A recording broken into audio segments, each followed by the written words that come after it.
Hello, welcome to the latest episode of Rob, Ryan, Red, the Wrexham podcast brought to you with Red 10 People Development. Well, the good news is Wales are in the playoffs. Who knows, Wrexham might be there come next spring as well. On today's show, we'll look back at the international break, what it's meant for Wrexham.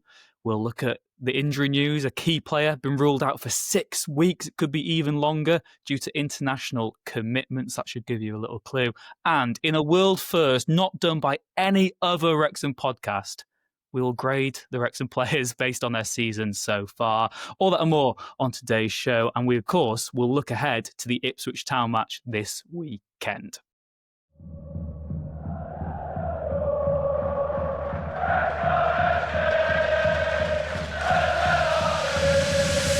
Rob, Ryan, Red.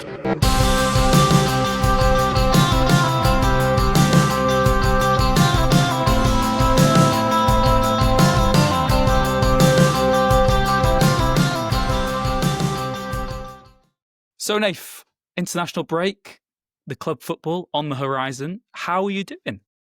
Good. I was drenched the other week doing England under-21s at St Andrews amid Storm Claudia. Have we? And I was also thinking, I don't think, obviously they name it after somebody every time. Have we had a Storm Richard? Or has that got... Surely that feels like a nail. Storm Nathan might be pushing it too far. Well, Storm Nathan was 2 weeks ago, wasn't it? When you were doing it. Very good, very good. I set myself up for that one. Very good. I'm doing well. Yeah, glad for club football to be coming back. I mean, great for Wales. I was really chuffed for Nathan Broader getting his goal. You're just looking for some sort of spark to get him going. I was very glad. I mean, obviously, we're going to get onto the player that has got injured on international duty. I was very glad Kiefer Moore and Liberato Cacace pulled out, because I don't like this feeling of seeing your player go away for international duty and you're sort of like living on a hope and a prayer that they don't pull a hamstring or roll their ankle or do anything, because it actually has a direct impact on your season. So, yeah, I was quite relieved that most of our lads pulled out. It's one of those feelings that you've kind of not had for a while as a Wrexham fan, where there's, like you said, that element of pride and love seeing Wrexham players play for an international team, particularly for Wales. But then there is also that trepidation, that constant fear. You must know how the managers feel now, because you are just on tenterhooks, just hoping selfishly from a club perspective that there isn't this injury. And while you want Ward, you want Moore, you want Broadhead, all to be at the World Cup next summer, you almost don't want them to have to play in the games to get you there, just in case they get injured, which is a bizarre sort of paradox. But like you said, Kiefer didn't play for Wales, Cacace didn't play for New Zealand, Broadhead did, and he scored twice as well for Wales in what turned out to be a very good international break. And as well, Nath, I think it's one of those weird ones. I've always kind of root for all the home nations other than England, and it was great to see the Scotland game, the way that sort of transpired, the Troy Parrott scenes as well for Republic of Ireland. And yeah, it's just got me giddy with excitement that Wales could be at the World Cup next summer as well. And, you know, we went to Vancouver last year. The thought of maybe watching Wales play in Vancouver or something is unspeakable. Yeah. Amazing. Vancouver, incredible. Shout out to Jeff, who looked after us over there. BC Place, great arena. Yeah, it's just a great occasion. You know, I like to see that Troy Parrott moment, scores for Ireland, and Kenny McLean chipping the keeper from halfway line for Scotland after Kieran Tierney had already scored both players, much maligned, and Scotland have had so many near misses. I lived and worked up there. They're a great set of people up there, and I was really, really chuffed for a lot of guys that have covered that team through all sorts of horrendous results, to have a moment like they did at Hampden. And hopefully Wales get that. The draw is on Thursday. They will be at home in the semi-final, and then who knows what the final will hold. It could be Italy, it could be Turkey, it could be all manner of teams. So we shall see. But yes, what it got me thinking about Wrexham-wise was when that Scotland goal went in, while it wasn't exactly the same, the pure emotion, just like that release, was what it felt like to me when Ben Foster saved that penalty against Notts County. Just like that outpouring of sheer joy, like nothing else mattered for that very, very split second. I understand that Scotland, it was, getting into a major tournament or getting into a World Cup for the first time since the 90s. And for Wrexham, it was getting out of the National League, basically. I know that wasn't the final game, that was Boreham Wood, but effectively that was it, right? Like that was the moment, the game, and when we look back, it will be that. And yeah, so when I was kind of just soaking up the Scotland scenes and watching the coverage, I just felt, again, I could put myself back in the mud road, sort of towards the tech end side, looking down at that penalty, saying, I think he's going to save it. And I can still picture that moment very, very vividly. So that's what that's what sport's all about. Like those sort of insular, singular moments of pure, unbridled joy. Exactly, and it's just that knowing as well in that moment that it's done. That's that done. I know we could have conceded from the corner in the most Wrexham style ever, and not a county game, but it was like that's 15 years of pain just almost just all forgotten about in that brief second there, and it was absolutely scenes and get goosebumps just thinking about that Ben Foster save again. We always mention, Nave, don't we, as well on the podcast, that no more international duty now until March when Wales are playing in that playoff, but we forget and we neglect that the Africa Cup of Nations is coming up, and that starts mid-December, runs to I think the 21st of January. The teams who get to the last four, players could miss as many 8 or 9 matches for their clubs, guaranteed to miss about 3 or 4 anyway for that.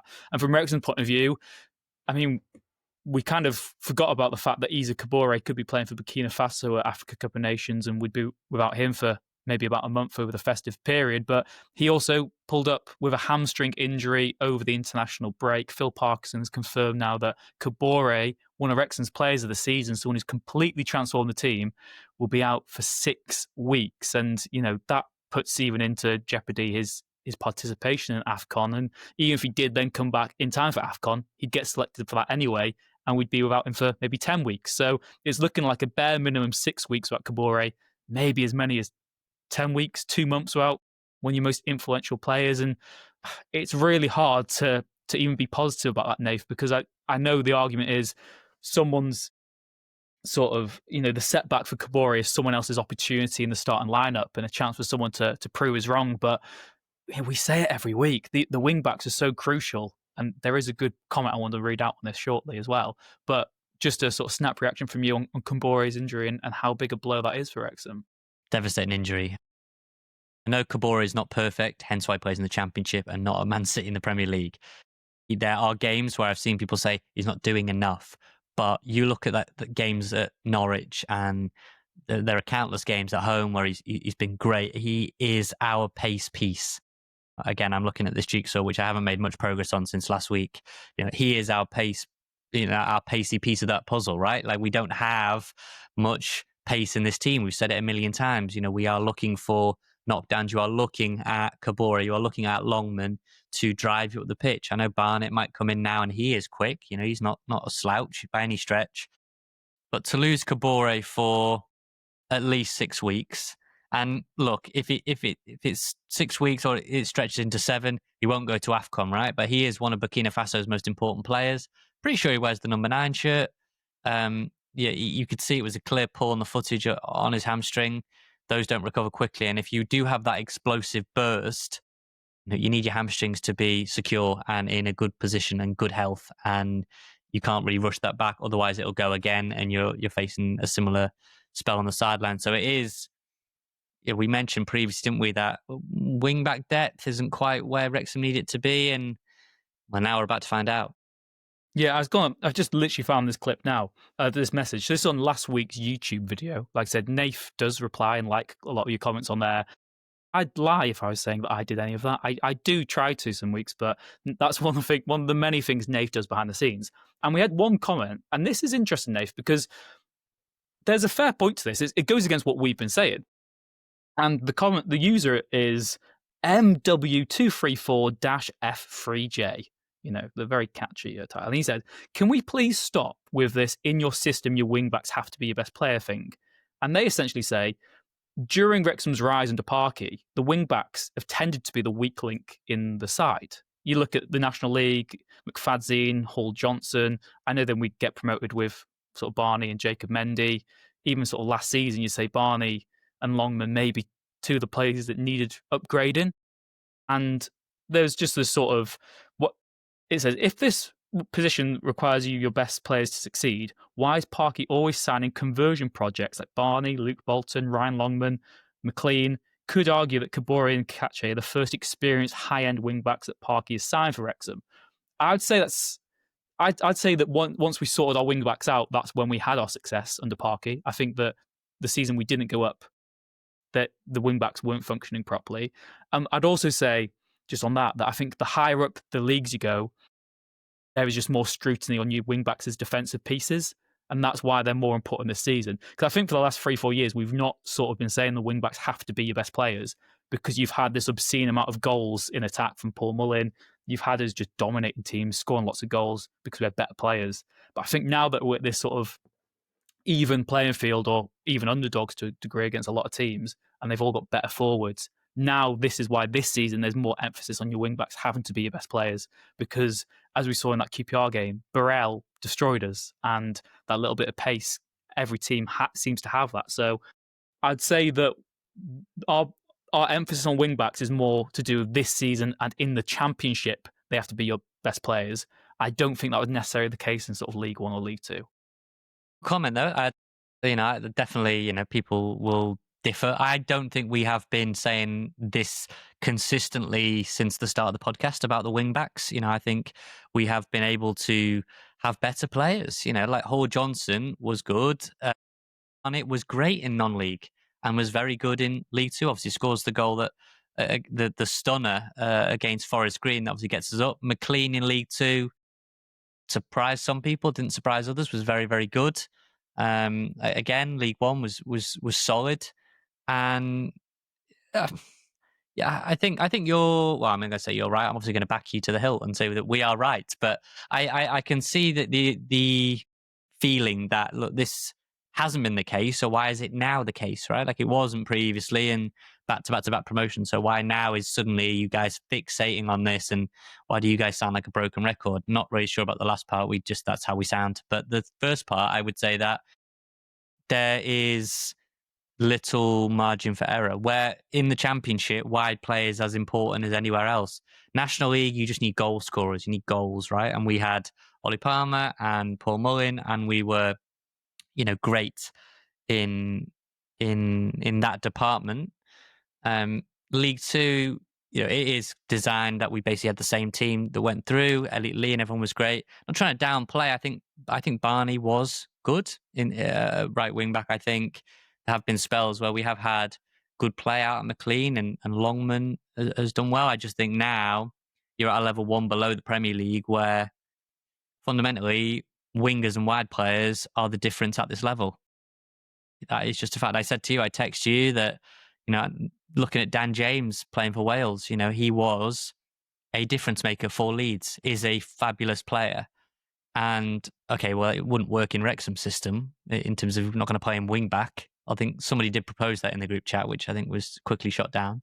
But he's not going to play wing back. So you are going to come up against our wing backs need to be our wide players, right? So our Issa Kabore, our width compared to Burrell or James or McNeil or whoever it is going to come up against the opposite way, that's the battle. That's the duel. So their best player is probably going to be in that position. So arguably, by virtue of that, our best player probably needs to be in that same position. And also I'd say is, I think lower down the leagues, your wing backs kind of have a free role where they can just attack as much as they want. They don't get judged on the defensive ability as much, just because you're having fewer chances against you with a lower quality of player. Whereas in the Championship, we've seen so many games this season just across the division where it's one moment that decides the match, and your wing backs have to be really good defensively. So I know we sound like a broken record, but that is why Kabore, and to a lesser extent Kakache's injuries this season, really, there's so much promise when they're both fit, but then there's also what it could have been if they hadn't been sidelined. Rich, look at Stoke. Maybe people might say Stoke is a good example or a bad example. I think it's a good one.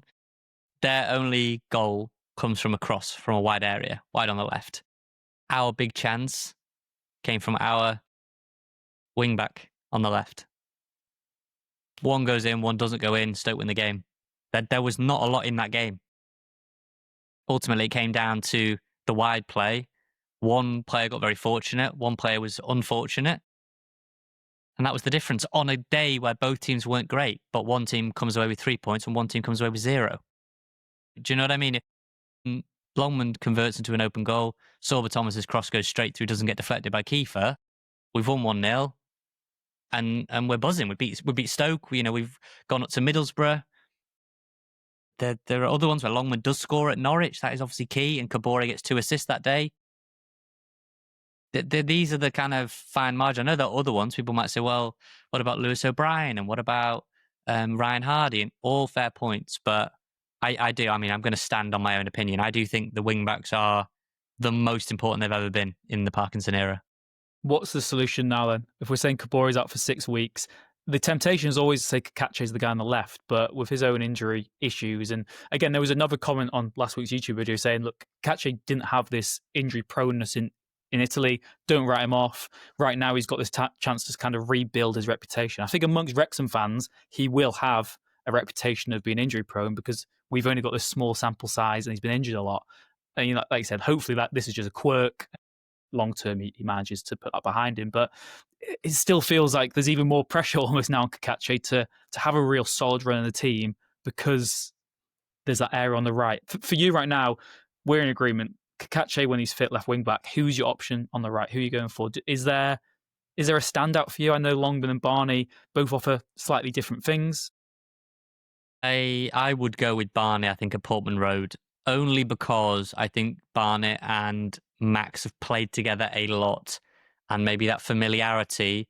You got to think that against Ipswich, we'll get onto it later, chatting to Ross, but you're going to come up against arguably two of the best, the very, very best wingers in the division. It's either going to be Jack Clark, who is great, and if you don't know much about him, he's a brilliant player, or you're going to come up against Jaden Philogene, who more people might know, who is, I mean, you can attest to it, Rich, probably a Premier League caliber winger, who is brilliant at home. I don't think he's scored away from home, but at home, he's electric. I've scored that hat-trick against Sheffield United that was basically the end for Ruben Selles then. Philogene's amazing. He's rapid. Clark is quick, maybe not as quick as Philogene, but he's very quick. And I just think when push comes to shove, Barney and Max have played together a lot. And that's maybe not to knock Longman too much. And probably Longman is ahead of, I don't know, not probably, I think Longman is ahead of Barnett in the pecking order. I think that's obvious from what we've seen this season. But I would go with Barney at Portman Road on Saturday.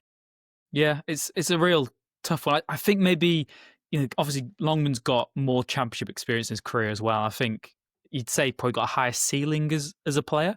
Maybe not massively so more than Barnett, but maybe just has a bit more versatility, a bit more consistent at this level than Barney is. And you also say, though, look, Barney on his day, doesn't matter which league you're in, if he's putting his crosses into the box onto Kiefer's head, you've got a chance of scoring a goal. Like, it doesn't matter what level he plays at almost, Barney. If he gets that little yard and he can whip a cross in, his delivery is exceptional. So, yeah, I agree with you that I almost just back Parky to do whatever Parky decides will be the right decision this weekend. But, it's a chance now. We have to look at it in that sense and try be. It's devastating that Kabore's injured, but we can't change that. It's at least 6 weeks without him now. Barney and Longman now both have that chance that so many others have had in the past to take a place for themselves and become undroppable. And then maybe when Kabore's back fit, they'll be saying, it'd be harsh if we drop Barney, wouldn't it? He's been amazing for 6 weeks. That's the challenge now. That really is the challenge.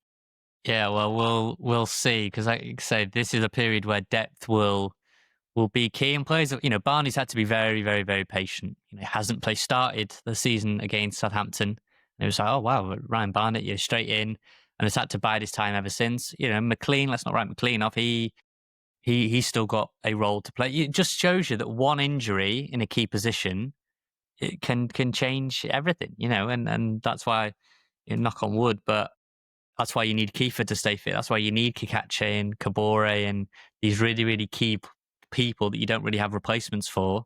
But ultimately, the football goes on, the show goes on, you have to play on. And I hope that I'm wrong and that commenter is right. And really, the wing-backs aren't that important and we can get by without them. And don't know what you two boys are talking about, but I just think we'll see at Portman Road just why the wide play is where the money goes, because that's where the difference comes.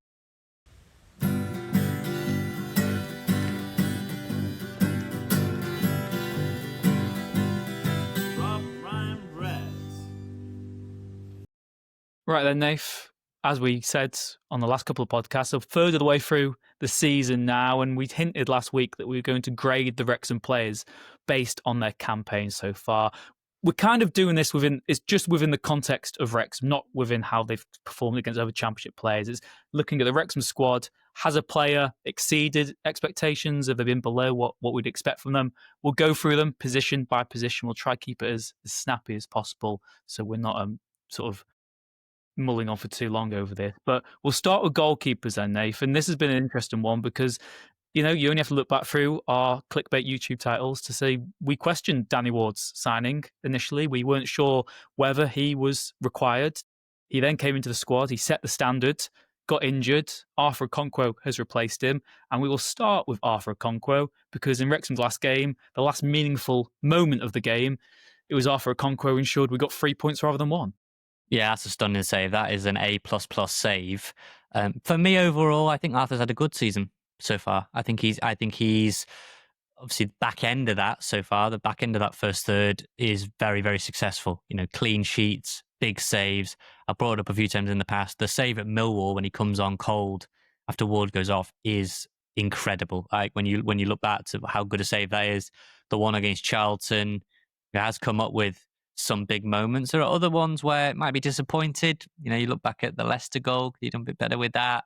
There are others, and people still talk about his distribution. But I think overall, for a player who's stepped up, had to bounce back from the setback of not being the number one to start the season, has come in, not sulked about it, got on with it, and is getting better game on game.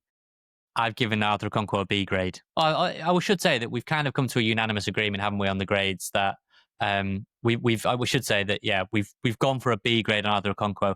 I think that is fair, and I think at the current trajectory, if we do that after the second third, then that could absolutely be an A. He is looking much, much more assured, but I think it just started from a bit of a dip and he's kind of got to a point where a B grade I feel is fair.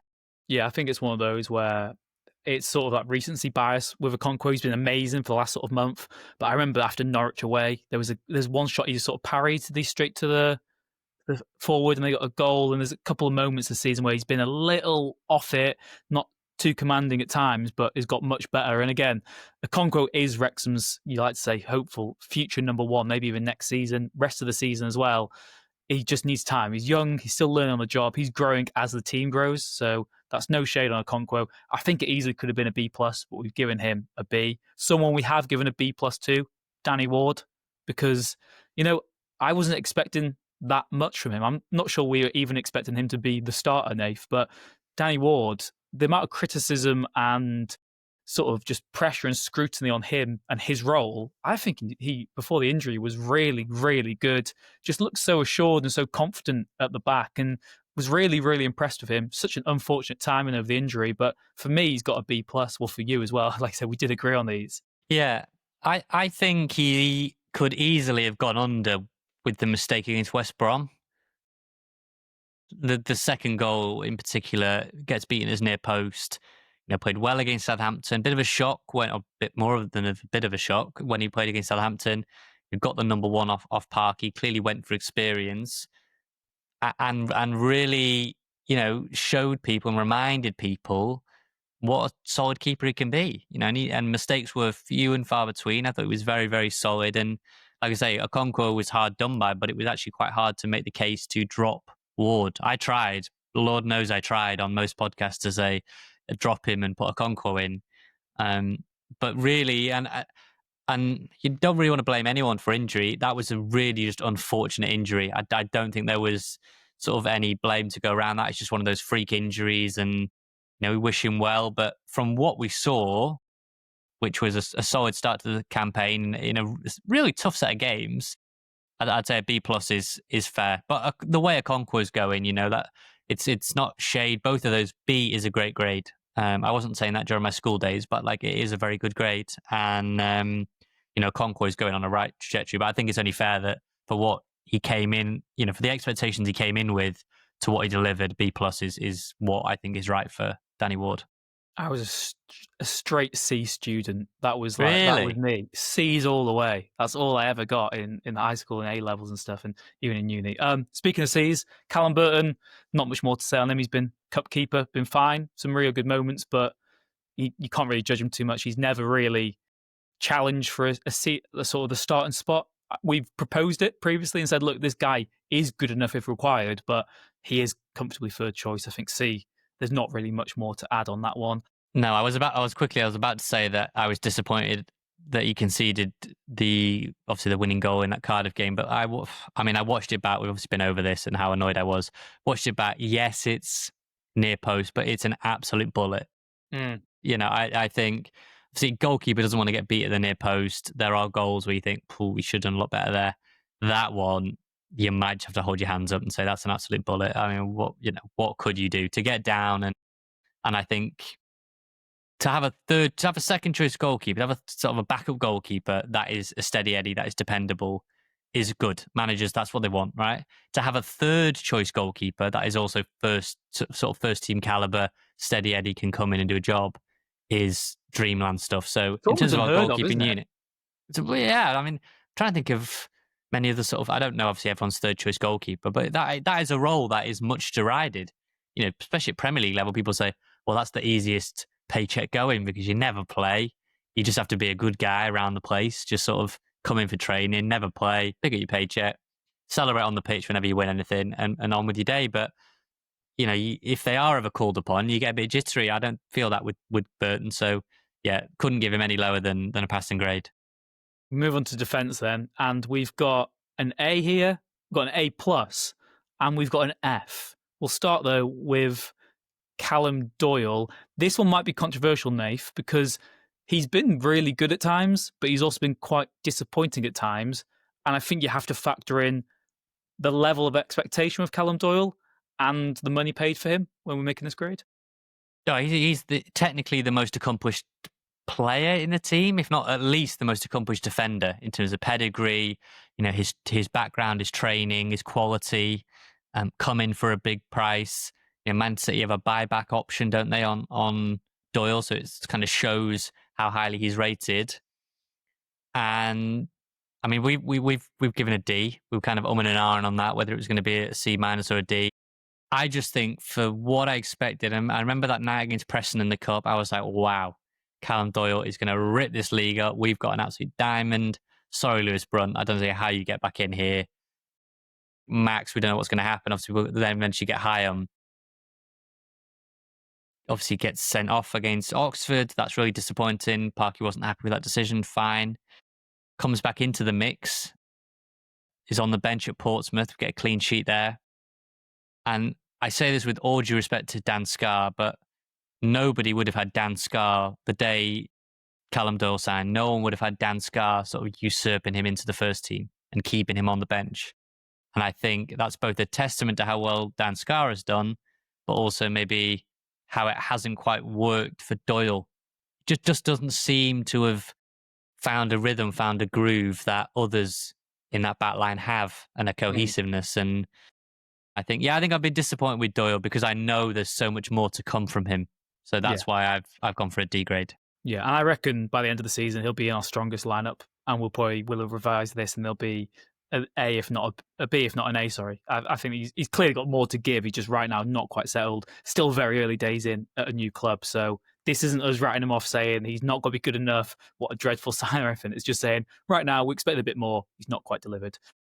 Lewis Brunt, someone who maybe has over-delivered on the expectation, but there's been a few mistakes in there. Obviously, the Leicester one sticks out the most. He's done really well at a championship level. We probably didn't expect him to be as good as he has been, but he's still maybe not been exceptional. We settled on a C+. Again, I think this could have been a B- quite easily, but a C+ seems about fair for Lewis Brunt, doesn't it? Yeah, I really like Lewis Brunt as a player. I definitely did think that going into the campaign, our sort of back three would be Brunt at left centre-back, Max at right centre-back, and then we'd go and get that experienced player.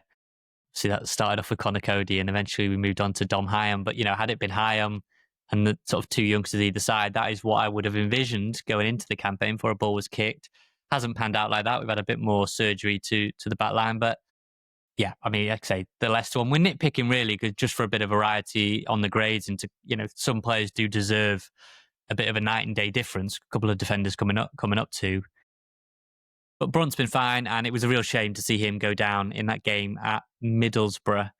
But then I would say, we obviously previously talking about wing backs and opportunity, and oh God, Kabore goes down, now it's next man up. Well, when Brunt went down, it was kind of disaster at Middlesbrough. Dan Scarr comes in and has not looked back. He's been brilliant ever since. So, like you say, opportunity knocks for somebody, and it's about just taking it now. And it's a real shame for Brunt. 3 months out, he had his surgery, and I really hope he can play a big role in the sort of second half of the season. Someone who always seems to take the opportunity, Max Cleworth, straight A student, isn't he? And you know what? The first couple of weeks probably didn't look like that. The first couple of games, people saying everything was going down Max's side. But once he just found a groove, he just sort of, I don't know whether it was Millwall away or before that, but I just remember sort of being there, and it looked like the penny had dropped. He just got it. He'd figured it out, and he's done that at every level. It's like, a couple of shake. No, he's figured it out now.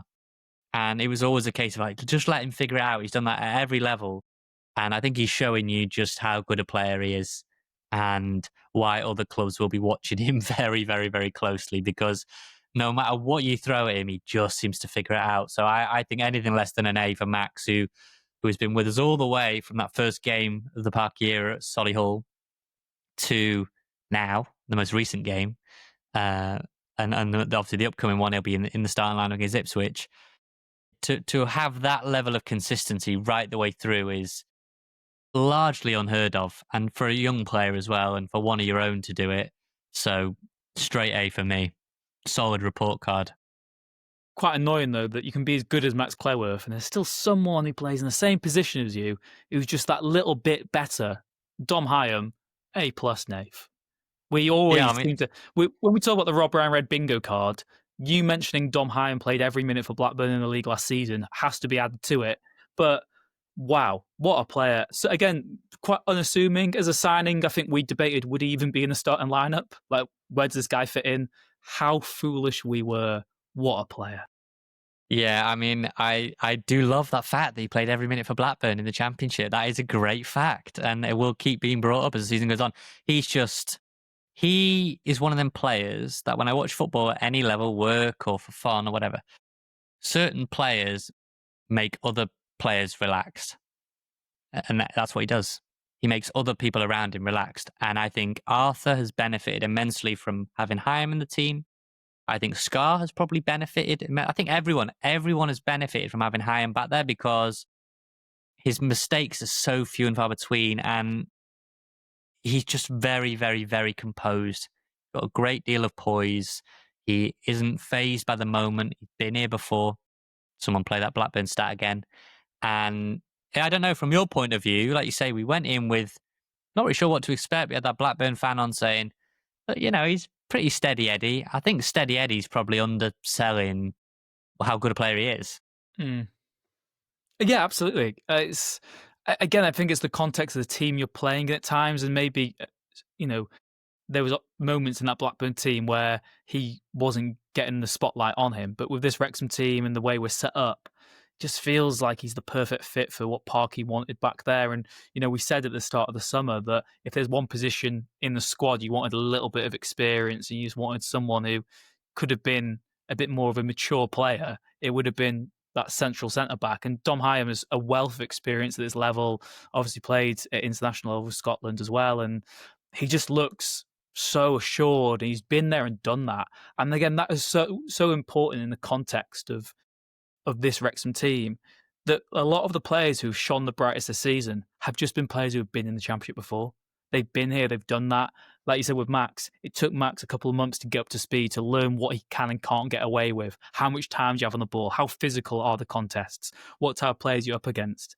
And for Hyam, there isn't any sort of how would you even call it? Sort of teething issues. He goes straight in there. He just knows exactly what to do. He's in his natural habitat, and yeah, he's the type of player I love, Nave. I love a player who is similar to my absolute love for like George Evans, someone who's just so calm and composed and makes everything look so easy. It is just effortless. And that's why he's so good. And that's not to downplay how hard he works and trains, because he's an exceptional professional. But I just love guys like that who just every single week, he's just a 7 out of 10 at the very least. You've just reminded me that I've got two things to ask, but one of them, you just reminded me that Kelly did leave a comment, which you need to go and reply to at some point soon, because she did ask you another question. But one of the things she said was that Anthony Ford is Wrexham's best looking player ahead of Gorgeous George. So that just did spark a thing. The question I was going to ask about Hyam before we move on was, obviously he's been playing on the left, hasn't he? Like the left side, with obviously Scar playing in the middle. Long term, do you see him shuffling back to the middle and Max on the right, and then Doyle coming back in? Because that probably does seem, that seems a bit unfair on Scar, who we'll come on to next, but that Wrexham sort of back three going, not in just the rest of the season, but then maybe into next season. Yeah, I think that, when you talk about Wrexham's summer investment, you've got to take into context that Wrexham weren't just building for this season, they were building for next season as well. And the money we spent this summer was to future-proof it to a degree like we did in National League. So I'd expect next summer, and this might age horribly, but you basically say we don't actually need to sign another starting centre-back. We might do it just because Parky loves to throw sort of a bomb in there and say, no one's safe. Even your best player isn't guaranteed a starting role anymore. And you're like, what the? But you'd say for next season already, Doyle, Max, and Hyam is the back three. It probably should be. That seems to be the longevity. Obviously, there's injury issues and there's little. You can never expect to have your strongest 11 all the time. But I'm pretty confident, and I do think that Doyle, Hyam, Max can be a top end Championship back three. Really do. Like, I don't actually see any need for improvement upon that. Of course, if an opportunity arises, you'll take it and you'll explore it. But once they've all settled and got used to playing together, I think they'll be absolutely fine. Yeah, that's a playoff caliber back three for me. I wouldn't have, on paper, I know the game's not playing on paper, but on paper, that is very, very strong. And while I don't think Dan Scar maybe has the longevity going into maybe the final run of the season, that might be a bit unfair. And it might age horribly. It might have Dan Scar player of the season shout by the end of this campaign with the way he's going. But we have given him a B grade. In a weird sort of way, we had such high expectations for so many of the other defenders that we're rewarding Dan Scar for not being bad like we maybe thought, which was probably more on us than on him, because he's great in the running. I remember the game at Blackpool, he was really good there and has never really kicked up a fuss. You've never heard any suggestion that he's been unhappy at being out of the team or not getting the minutes. Even when he came up, he joined from Plymouth. He wasn't really in the team for a while. It took a while to get in, and then he was in and out. And I think, players like that who just get on with it and turn it when they need to. And we've labelled him a bit of a head and kick it type player. But I think he's shown you that Plymouth wrote him off as a Championship defender when they let him come to us. And he's shown in recent weeks, at least, that he's absolutely a Championship defender. He can do it at this level. And, they were probably wrong to write him off. And we were probably wrong as well to maybe cast aspersions on him. Absolutely. And I think maybe even part of his success has been that he's been written off so many times that he actually relishes that as a challenge. I actually think he's much better with the ball at his feet than he gets credit for as well. This isn't even me trying to be ridiculous, but I think in the summer, maybe in the start of the season, there was an argument to say, you keep O'Connell and you deregister Scar maybe. Do you know what I mean? I think that was a valid conversation because Scar, probably wants to be playing more regularly. He's not going to get much game time at Wrexham, as it's transpired he has. And yeah, he's just been really, really good. And you don't want to give him this backwards compliment of being, you're not as bad as we thought you'd be. He's been really good. And he's just such a asset to the team. And again, someone who's not just a very good footballer, but is clearly just a very good professional to have around the place. He's obviously played in the Championship. Like we said, that experience is vital for that back three. Particularly, we had Brent and Max there, who it was new for them to be playing every week at this level. So, yeah, really, really impressed with Scar. Less impressed with Connor Cody. Yes, I should say quickly that Max got an A, Hyam got an A+, Scar got a B, Doyle got a D, and Cody, we settled. It feels harsh to say we settled on an F, didn't we? Because it was an A to F scale, and I'm trying to sort of squirm my way out of this now. But I think we've got to stand on it, haven't we? Connor Cody has been, while he's a great person to have around the place, he's doing great behind the scenes, on the pitch has been way below the required level for the level of investment that he's getting. I think, again, it's just he was billed as this Premier League proven player who's played at a World Cup so recently. He's going to come into the Wrexham team and he's just going to be your Dom Hyam, basically. He's going to look effortless. He's going to be the rock of this team. He's going to be the guy who captains you to another promotion. He is the massive coup. He's that signing who's meant to be the statement. And right now, he's probably the last resort in defence out of everyone. You know, the fact Dan Scarr, again, no offence, the fact we've gone back to Dan Scarr rather than Connor Cody, that just says a lot for me. And you've just you sometimes you have to weigh up the reputation and the level of expectation. And Connor Cody's fallen well below that. It's been bizarre because I thought he looked great against Southampton and he always scored a goal there. And then he's just slowly fallen down the pecking order. And we've both said, look, I do think he deserves a chance again at some point to prove himself and see where he's really at.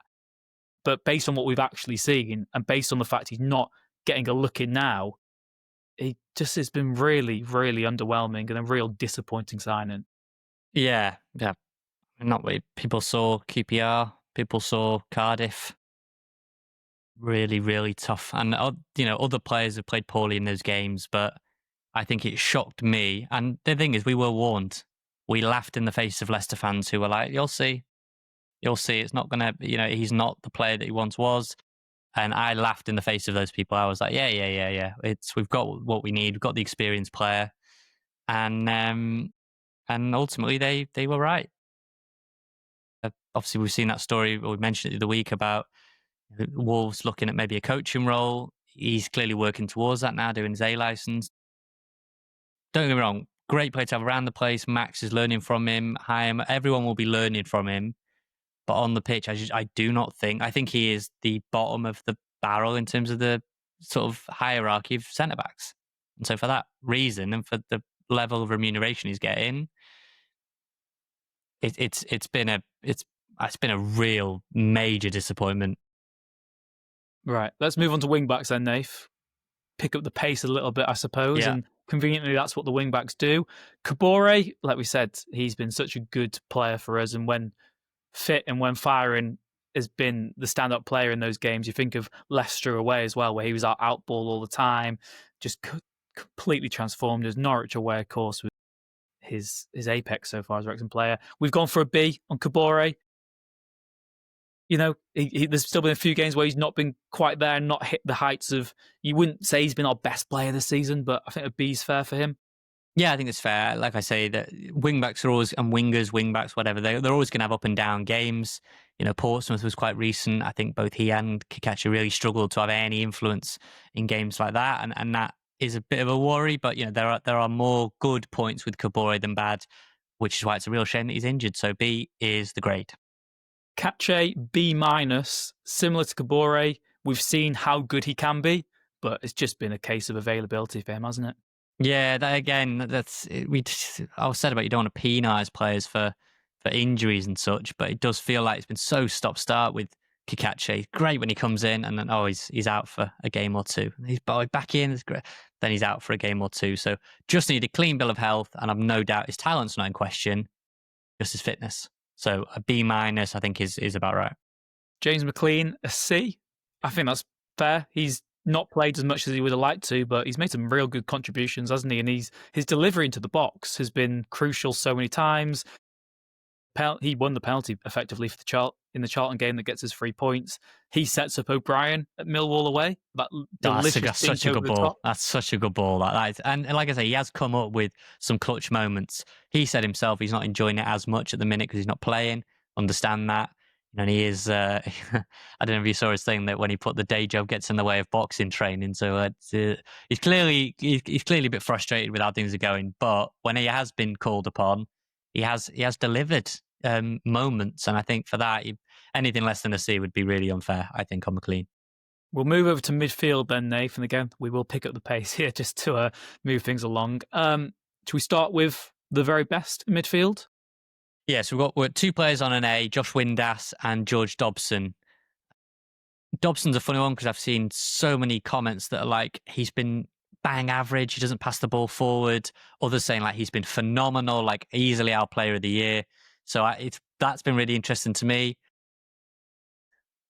It's been so, particularly away from home where you are really under the cosh. He has stepped up massively. That Southampton game, Norwich, there are countless moments where he's just pulled us through, and really stepped up. So for me, I think it's very difficult to argue Windass and Dobson not being A grade so far, but they are the only A's out of the midfielders. Yeah, and Windass, that Coventry game as well. I know Kiefer gets all the headlines, but Windass pulls the strings. You can just, again, you can really underappreciate that Charlton penalty. How easy. It's like what Mullen used to do. You get a penalty and you expect to score it. And it's very easy to take that for granted. Windass just has that aura about him. And again, someone who's been here, done that before, I think he's crucial to what we do.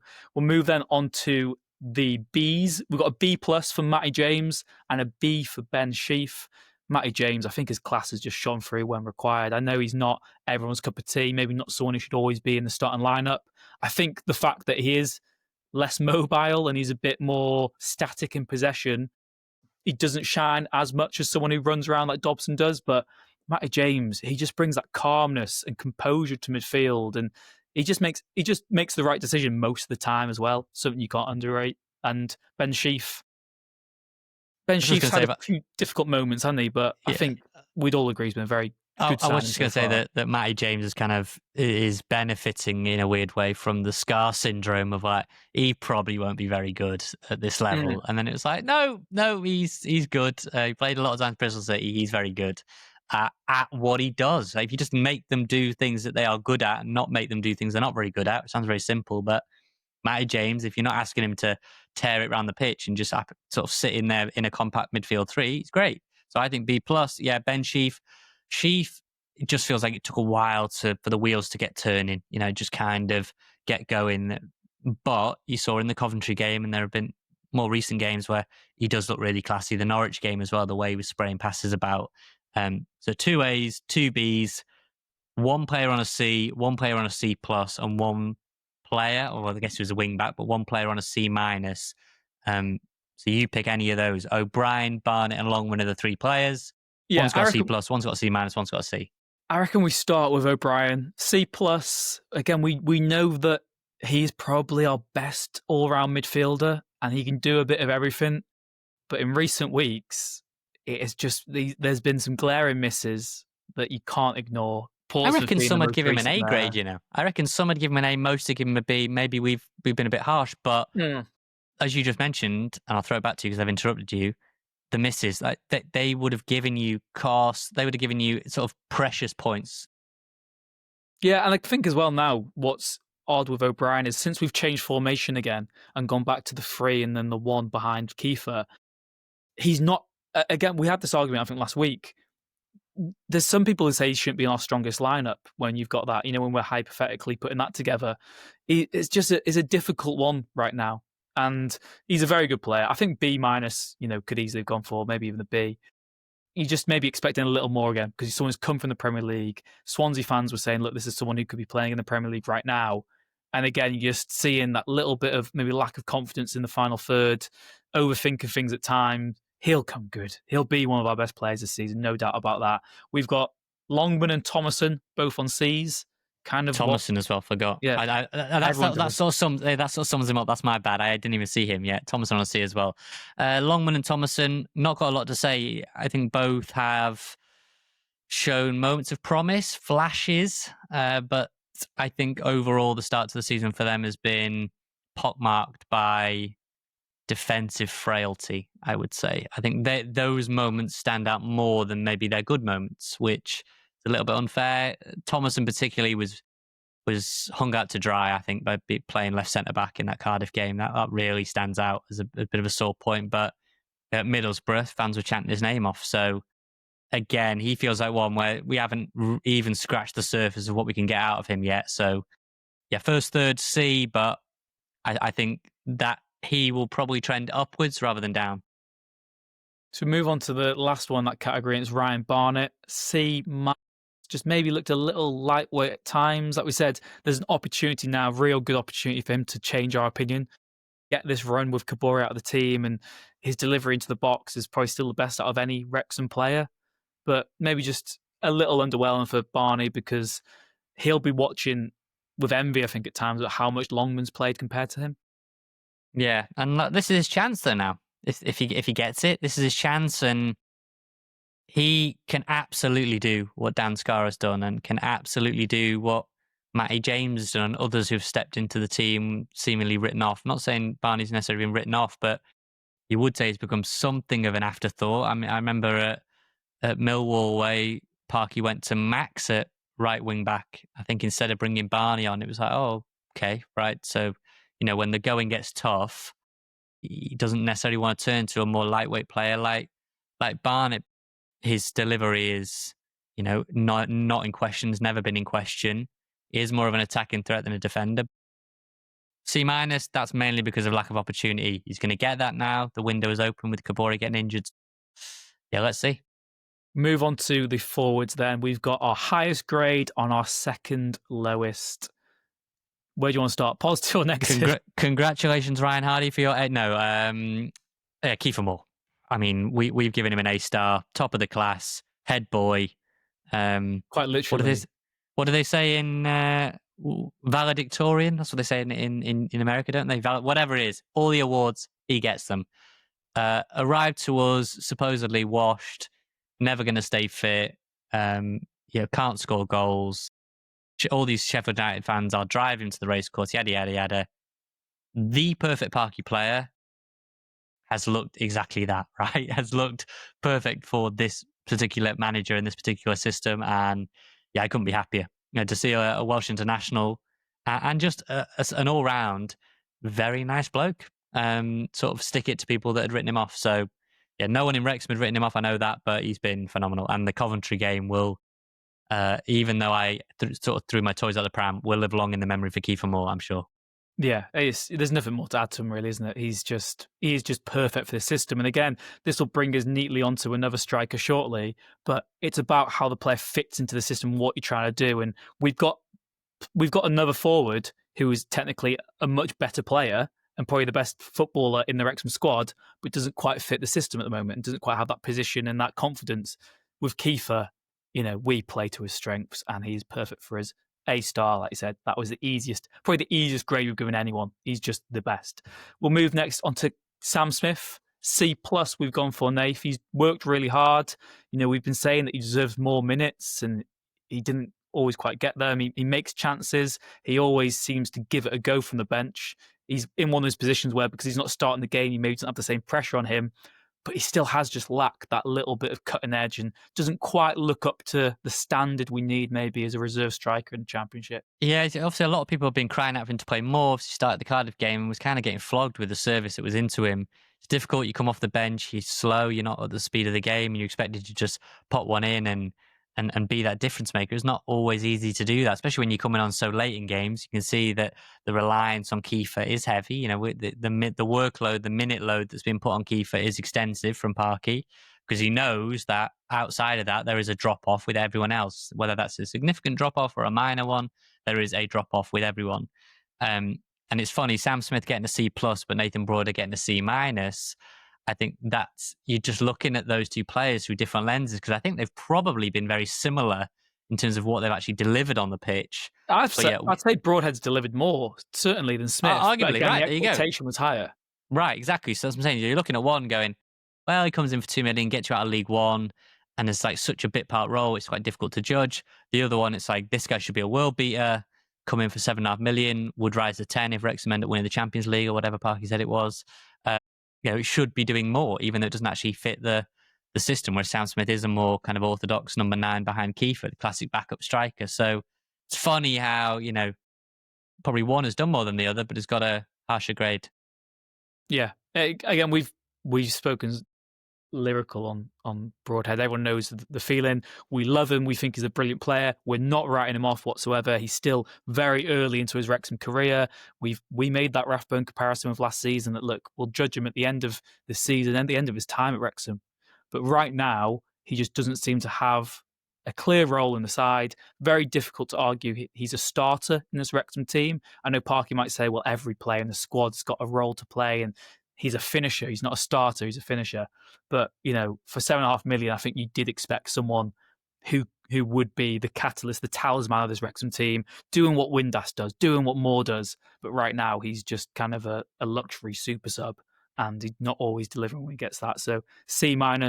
We want him to change that. We want him to be an A-star. And then Ryan Hardy, Nath, someone who we both willed him to get more times, have more opportunity. You still think if that shot goes in at Southampton and we win on the opening day, this could be a completely different story. But to go real back down the sort of Wrexham annals, it feels a bit James Gray to me, Ryan Hardy, that he's just missing quite a few big chances, and it already feels like he's not that guy. Got into a social media spat with James Gray, so let's not go over old ground there too much. But it doesn't feel. Like I said on last week's podcast, I would not shock me at all. I could easily see, a move being made in January where Hardy goes out the door and they move for another striker. I just don't think it's worked. I think that's been really unfortunate. Football club figures, ownership, management, they don't write players off as quick as fans do. I understand that. So maybe there is a bigger sort of game at play and there's more patience. But, we've given Ryan Hardy an E grade from the scale of A to F. He has scored what will probably be Wrexham's goal of the season away at Preston. Like, that will probably win. But, I mean, outside of that, he can't score clear chances and he doesn't look like scoring when he goes through.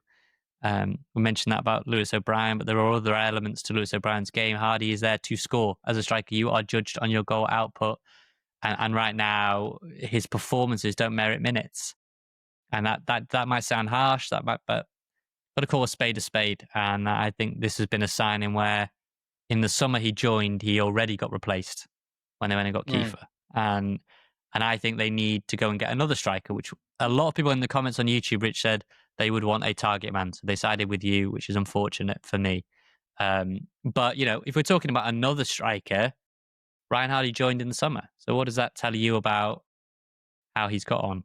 If you're thinking he's harsh, that's fine. But I don't think it is. I think he's been incredibly, incredibly underwhelming. I was looking then, you sent me a picture on WhatsApp, I can't find it, of his minutes over the last 2 months, and they've really sort of evaporated as well, haven't they? He's just not getting those chances anymore. So, yeah, it's a tough one again, and he might be harsh because he'll argue and say, what more can I actually do? I need to be on the pitch to change that, but... There you go. So I'll tell you the minutes if you're listening, but if you're not, you'll see it on screen. This will be on Instagram as well. In August and September, and Hardy got 324 minutes of action. In October and November so far, he has had 13 minutes. So he's gone from 324 to 13. I don't expect him to add to those at Ipswich, unless Kiefer is no good and injured. Where do the minutes come from? Like, the FA Cup is in January. I think I saw one comment say, well, the FA Cup's coming up. Those games, plural, can be used for those players. FA Cup could be one and done. Could be one and out, and then that's it. So if you're banking on a cup competition to get someone like Ryan Hardy going, that is early January and might be one game. Yeah, and again, you could get Man City away, and you'll go strongest lineup, lose, done. Right, but also, and if it's the alternative, and you get loads of sort of comfortable games, and Ryan Hardy scoring hat tricks and braces, great, brilliant. But I struggle to see by the time we get to that point how many more than those 13 he's actually got. Yeah. And again, I think even if you get a favourable FA Cup tie, you're probably starting Broadhead and Smith to get them some goals and some confidence. So, yeah, it's an interesting one. Let us know what you think on those player ratings, though. Have we been too harsh? Have we been too kind on some others? Drop down below, maybe in the comments on YouTube if you're watching. Who's been your highest grade this season? Who's been your lowest grade? Like we said, this is all in the context of what we expected so far, a third of the way into the season. We want to be proven wrong as many times as possible on this one. Next up then, Ipswich. We will preview that after a very short break.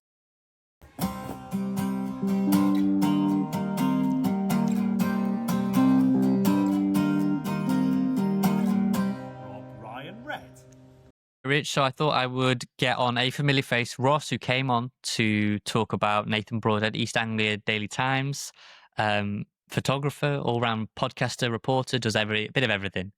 And he's following Ipswich up and down the country, so has seen them beat Swansea 4-1 recently before the international break, but has also seen them lose at Portman Road 3-0 to Charlton. That is their only home league defeat from the opening 8 games. So only Charlton have gone there and left with all 3 points. That is the challenge to Wrexham this weekend. I caught up with Ross to find out how things have been going and what Wrexham can expect on their first ever league trip to Portman Road. Okay, Ross, last time we had you on, it was because we'd poached Nathan Broadhead. And we've spoken at length about that on the podcast, that maybe hasn't panned out as Nathan Broadhead saw it, or Wrexham fans have seen it. But again, very early days. Now we're back chatting because Wrexham are coming to Portman Road, coming to play Ipswich. How's Ipswich season gone so far then? Tale of two starts, really. Started, you can say poorly, which may be a bit harsh, but we couldn't really get a win. And then early games, we had Birmingham, which was always going to be a big game to start the season. But just got promoted, just like you guys. The atmosphere was pretty good, to be fair, at St Andrews. And yeah, we had to score a late penalty to get a point. Then we had Southampton, who are of course a newly relegated team, just like us, from the Premier League.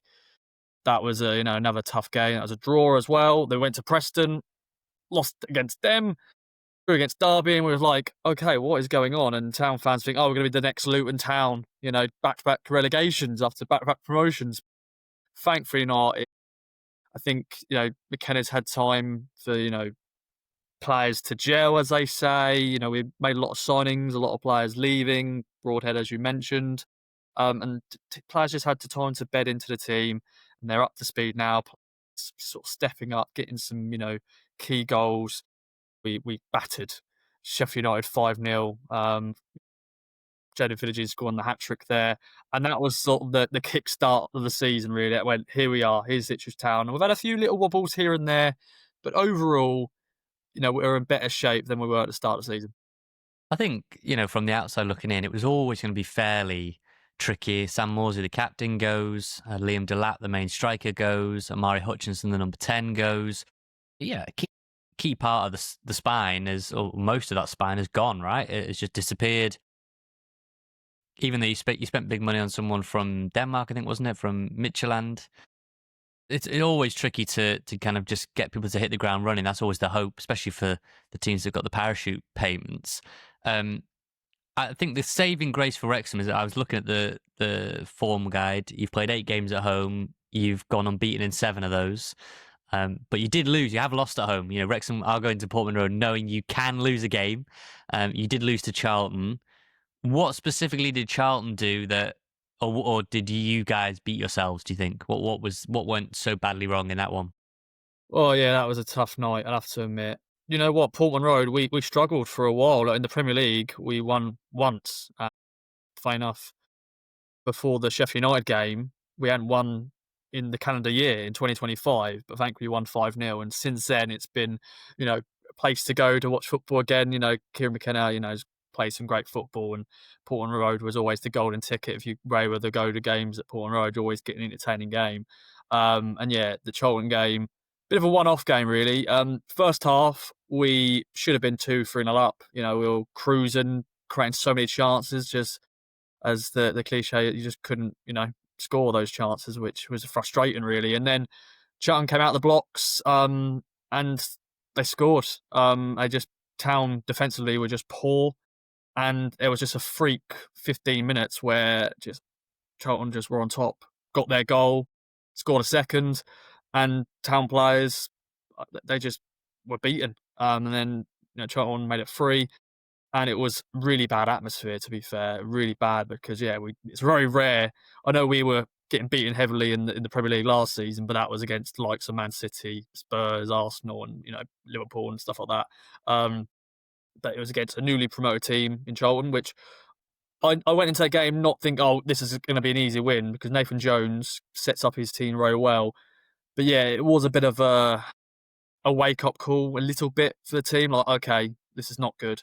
And they really needed a bounce back, which it was back-to-back defeats, because it was Borough away, which was a 2-1 defeat, and that was a frustrating day at the Riverside, then losing 3-0. But thankfully they bounced back against West Brom, where they just needed to, it wasn't a great game, but they just needed to get a tough win, 1-0, get a clean sheet, nothing too special, but get a hard-fought win. That was the word I was thinking of there. But yeah. So obviously we're waiting to hear the extent of Kiefer Moore's injury, and obviously sat out the international break, and Wales didn't need him anyway. They absolutely pummeled North Macedonia, and Broader did score in that game, so that's good for him coming back for us. But we're just waiting to hear to see how Kiefer Moore and whether he's fit to play. We absolutely need him. I think he will probably play. We would definitely be without Issa Kabore, probably our only and main pacey option at right wing back. So there'll be no Issa Kabore. My fear now is who's going to play on the left wing for you guys, because that is a matchup that has gone from a kind of area of strength to now an area of potential concern. Yeah, it's so tricky because Kieran McKenna's got such a headache. He's got two informed players in Jack Clark and Jaden Philogene, both of them scoring goals. I think both now on 6 goals each. I think it just really depends who Kieran McKenna feel like. He always sort of matches players up against teams. He feel like they'll be better against that team. Jaden Philogene, Portman Road, he's incredible. Away from home, he's a different player for some reason because he scored all his goals at Portman Road. So you'd probably put your hat on Jaden Philogene starting this game because he is the man in form at Portman Road. But then Jack Clark scored, the opening goal against Swansea.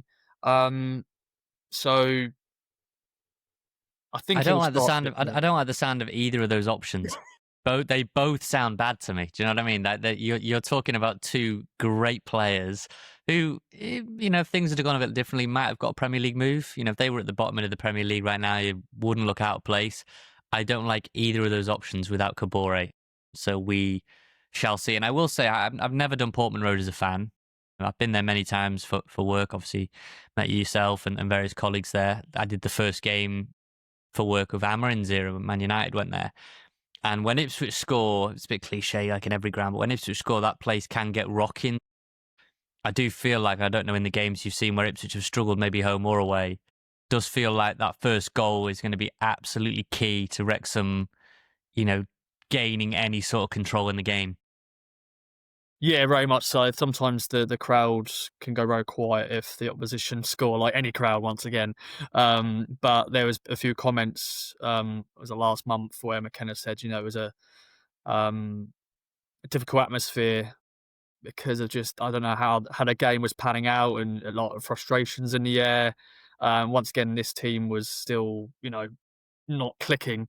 So I think fans was, they're still they're trying to find love again with this team because they've seen so many players leave, and McKenna's even said that now is like Town fans need an opportunity to sort of find love again with this team, with new players coming in and stuff. Thankfully, they got obviously the Derby Day win against Norwich last month, so that's got a lot of fans back on side, and we've got some good away results. But yeah, there has been some difficult atmospheres at Portman Road because there's been some frustrating games, and especially the Charlton game, as I mentioned earlier. That was not a good evening. There was a few boos. But yeah, I think the first goal is going to be crucial in this one because coming back from the international break, you want to start off well. And of course, Town are unbeaten, on a pretty good run, especially after the Swansea win 4-1, which was very good indeed. So yeah, first goal, crucial. Well, I mean, Swansea, I'm sure we'll show you what like the best team in Wales looks like because it certainly wasn't that at the Liberty, at the Swansea.com, whatever they call it now. Yeah, I'm really looking forward to it. Like I say, it's a great old ground. I don't even remember Wrexham ever played Ipswich. I can't think of any. I don't think so, right? I don't think so. I think a cup Maybe game. I can't think of a league contest where I can't think of a league contest where we've ever played each other. I am very much looking forward to it in that sense. I guess a player that people would be familiar with, even if they're a new Wrexham fan or one that's been watching for a long time, Sam Smodics tore us apart in the FA Cup for Blackburn. Very, very, very good player at this level. I don't know how is it going for him at Ipswich because I don't see him getting loads of headlines, but that might not be necessarily a sign that he's not doing well. No, he's an interesting one because obviously when we signed him, it was like a big signing. He was just won the Golden Boot with Blackburn. I know he's stepping up to the Premier League for the first time, and he did okay. He scored a good amount of goals. He doesn't like scoring at Portman Road though. He's yet to score at Portman Road, although we've seen him score many times at Portman Road for Peterborough and other clubs like that. But yeah, he's been a frustrated figure definitely this season. He's had a few injury knocks as well. I know Irish fans, they're sort of frustrated with him because he's been putting out of squads. He's had so many big opportunities this season. I actually said on our podcast he'll be our top goal scorer this year. He hasn't scored yet, so maybe I've jinxed him a little bit. But he just had surgery, minor surgery on his knee, so I don't know if he'll be back for this one, but we'll find out. Kieran McKenna's press conference will be on Friday, so we'll find out about that. But he's a player that, any player, any fan in the Championship knows about him because he's scored goals, he's proven goal scorer, but he hasn't yet hit those heights at Town, but I still think he's got chances to do that because he's a quality player. Chuba Akpom's another where it was that like classic deadline day saga where, should the car be parked at, was it Middlesbrough wanted him or Birmingham were meant to get him, and then Ipswich come in, and then it's like, well, they've matched that offer and we can match that offer, and now it's personal terms, and now we'll pay this much up front, and the perfect recipe, perfect cocktail on deadline day, really. He ends up at Portman Road. He's another that I just thought was going to be a shoo-in, really, for Golden Boot honours. Again, that one doesn't seem to have... I say all the... I'm definitely going to jinx as well, like Chuba Akpom and Sam Smodics both get hat-tricks on Saturday, and I'll look an absolute fool, but Akpom's another that doesn't seem to have clicked into gear yet. Yeah, I think you got to give him a chance, really. He didn't have a proper pre-season with Ajax, so he came in sort of late, so he's had time to sort of get up to speed. He's obviously now had international breaks for him to, train with Kieran McKenna and the players that are left behind who are not gone on internationals. But yeah, at the moment, I don't know his role. He's obviously he's a striker, but can also play a 10. He's been doing that a lot with Town. He's had chances to score, but once again, just hasn't scored them, which has been frustrating, really. But I think he is going to be a massive player for us going into this running, because there's a lot of games after Wrexham, after you guys. We've got Hull away, then Oxford on a Friday night, then we've got the rearranged Blackburn game. It's like, I don't know, I think it's like 7 games in 22 days or something crazy. So the squad depth is going to be key, and I think Chuba Akpom is going to help us with that. But like Sammy Smodics, I think when he scores, I'm hoping that will then start, the cliche again. It's like when he scores, he'll score more. I guess the last question then, before the season, most people, I'd say 99.9%, said Ipswich are going to go straight back up, probably. They kept the manager, one of the best managers in the league in McKenna. Yes, they've lost players, but they've got a lot of money back for those players and have reinvested it pretty smartly, gone and got, like I say, Akpom, you've got Schmodics. So everyone's saying Ipswich nailed on top 2, pretty much. Based on the start, and we're third of the way through the season, so still 2/3 to go. Has kind of expectations changed around Town fans, or is it still the expectation that no, this is a group that can go on and finish in those top 2 spots? I'm sure there is some that are like, our playoffs will just about do us. There's still a lot out there going, look at our squad depth. I'm sure we're strengthening in January as well. We've got the money. So if McKenna feels like there's certain players he wants to bring in, then I'm sure they will do. But I think, a lot of Town fans, promotion has to be the goal, because we've got the money we've spent on players, and I'm sure Kieran McKenna wants to, get back to the Premier League. So, I think the ambitions are to be top 2. I think we can do it. I think Coventry may just about pick the title, but I don't mind finishing second. I just don't want the playoffs, all right? Do not want the playoffs. So top 2, hopefully that will be the case. So there you go, Rich. Ross is, well, I think he said it, like, it's kind of was a bit of a slow start to be expected when they lost to Lap, they lost to Murray Hutchinson, they lost Sam Morsey, and they lost a lot of key pieces down that spine, but bit by bit, they've started to figure it out on a bit of an unbeaten run. And like you say, when you've got players like Philogene and Clark, and Smodics hasn't yet hit his stride, we know how good he is. Chuba Akpom hasn't yet hit his stride, we know how good he is. It feels like they're a firework that's just waiting to ignite. Yeah, it's terrifying when you name all those attackers who would walk into most other Championship teams quite easily. It's difficult. There's a reason why it's not sort of clicked so far this season, and we both expected them to be right up there in the automatics and to be the best maybe of the teams in the Championship. It's not quite worked out. we've seen this so many times before that you've got to go out there and actually deliver. Again, I think that is maybe the success Wrexham don't always get credit for, is we've been expected to succeed so many seasons and we've done it under Phil Parkinson. It's far easier said than done. But yeah, I'm a little bit terrified, Nath. I'm not going to lie to you this weekend. Again, this is one of those games where I do think we are better suited to playing away from home at times. Without Kabore, I'm not being a pessimist. I don't think we're going to win this weekend. The optimist, I'm going to flip back because we can't both be pessimists. The optimist in me says that we went to Leicester and we make one mistake. They have one shot on target and they score. But they did nothing outside of that. We kept Jeremy Mongo very quiet, one of the best wide players in the division, to restricted them to very, very little. We went to Millwall, who are very good and are a sort of not a lock, but they're a playoff team in my mind. We went there and won and kept a clean sheet, and we lost our goalkeeper in the process. So that is a really good result. We went to Middlesbrough, drew, forced them into 4 half-time substitutions, and really should have won the game. Kiefer scores at 2-0. It's game over. I know that's a shoulda, coulda, woulda, but again, point at Middlesbrough, not bad at all. Whereas, Southampton, that is one of the freakiest results because we really absolutely should have got something there. Played really well for 90 minutes and get undone by a worldy free kick, and then just the last kick of the game lapse at the very, very end. Where else have we been away and done well? Because I think I'm struggling to think of bad games on the road. I mean, Stoke was poor, but Port Pompey is a clean sheet away from home. It's not bad at all. Preston in the Cup. I know it was lots of changes, but Preston in the Cup, so I think we've shown that away from home we can. Norwich, we went there and did really well. I know they've been struggling, but you can still only beat who's in front of you. And I think we've shown that away from home we're tough to beat. We do have a threat on the counter. Obviously, that has been with Kabore typically. So we'll see. I think that we'll be all right. I think we'll do okay there. I don't think we'll get blown out. We'll see. I don't think we'll get blown out. I'm going to go 1-1.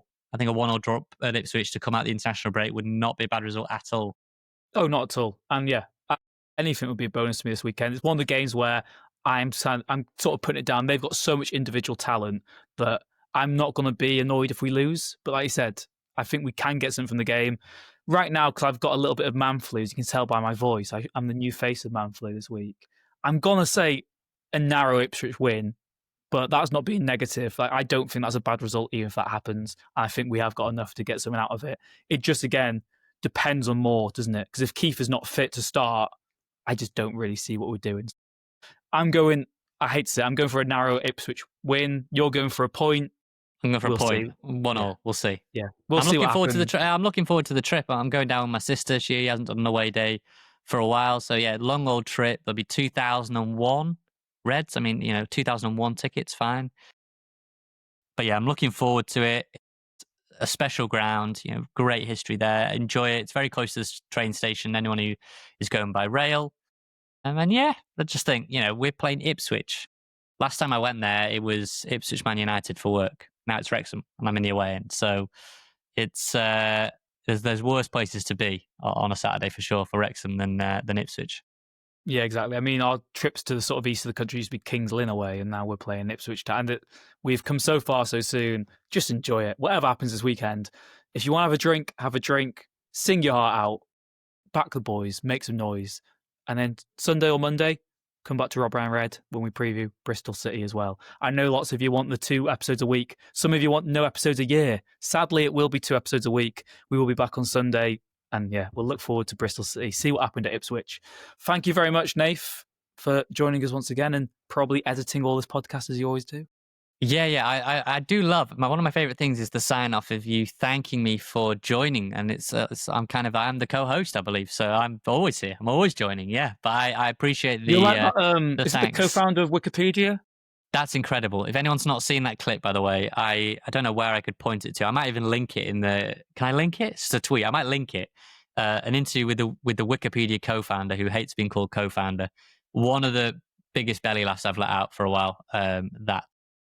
Yeah, I'm a bit like him, but I'm not going to storm off after 48 seconds, something like that. I'm not going to storm off. Thank you very much as well to Red 10 People Development for their continued support of the podcast, and to Wrexham-based band Hypnotic for the music, the stings you see in the show. Most of all, though, thank you to you, wherever you are in the world.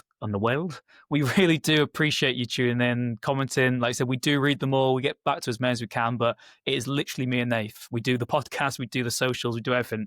Everything is us two. There's no one else involved in this. So thank you very much to all of you. Thank you to my voice for just about holding out as well. Get well soon, Rich. I'm going to sign us out because your voice is gone. Thank you so much to Rich for hosting it again. Thank you for you guys for listening. We will be back on Sunday to preview Bristol City, the midweek game, and hopefully we'll reflect on an Ipswich win. So take care, enjoy your weekend, and we'll see you again next time.